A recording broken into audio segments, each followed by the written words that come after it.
दिनाव जे दिनै बे भेरगाव फरायसा आफादनि जे लेंथुमनाय बे लेंथुमनायाव दिनै गोबां गुबुन गुबुन जायगानि बा गुबुन गुबुन गामिनि जि सेल्फ हेल्प ग्रुप दङ बे सेल्फ हेल्प ग्रुप आइजोफोरा थुबुर जादों। बेनो जाहैबाय बिथांमोना मोनसे डेभेलपखौ लुबैदों। डेभेलपा बेनो जों आइजो माहारिया माबायदि थांनानै थानांगौ, जोङो जेरै न'खर संसारखौ खुङो आइजो माहारिया, थिग बिदिनो जोङो माखासे बेफार फालांगिनियावबो दावगालांनो थाखाय दिनै आइजो माहारिफ्रा गोबां सेल्फ हेल्प ग्रुप बानायदों। गामि गामि मोनसे गामियाव मोननै मोनथाम सेल्फ हेल्प ग्रुप दं। नाथाय दिनै सेल्फ हेल्प ग्रुपखौ लानानै गोबाङानो राजनिति खालामनो नागिरदों। जोंहा बिटिसिखौ खुंबाय थानाय मानगोनां हाग्रामा महिलारि सार BPF हान्जा, बे BPF हान्जाया दिनै सेल्फ हेल्प ग्रुपखौ लानानै गोबां माने थगायबोबाय थादों। जों मालाबा मेल मिटिङाव लेंहरदों, थाखा होगोन बा सेंसन होगोन, नोंसोरनो 50,000 होगोन होनै थगायनानै गोबां मेल मिटिं खुंदों। दिनै आइजो माहारिखौ बिदि सोलिबोबाय थादों।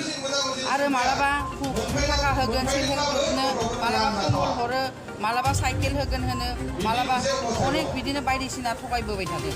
नाथाय जोंनि आइजो माहारिया बेबायदि जाबाय थानाय नङा। बेखायनो जोङो ओइबार जि BTR जोंना बर'नि गेजेराव मोनसे सुक्ति जानानै थांबाय, बे BTR-आव जुदि जोंनि इउपिपिएल हान्जाया जुदि सरकार जायोब्ला जों गमामायैनो सेल्फ हेल्प ग्रुपनो थाखा होगोन, बेखौनो मिथिहोनो थाखाय आं दिनै बेयाव बाहागो लाफैदों।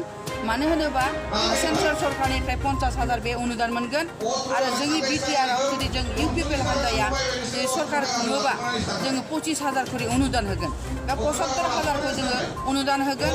आरो बिनि सोलायैबो बिथांमोना जुदि बिजनेसखौ बारायनो बा बिथांमोना माबा मोनसे माने सेल्फ हेल्प ग्रुपनि दारै माबा माबि मावनो नागिरदोंबा, लन लानो नागिरदोंबा बिथांमोना लनखौ एक्सट्रायै मोनगोन। लना 2 लाख 3 लाख गोसोबायदि बिथांमोना बेंकजों सोमोन्दो खालामनानै लनखौ मोननो हागोन। नाथाय बे 75,000-आ अनुदान जागोन, बेखौ सुख'नांनाय नङा।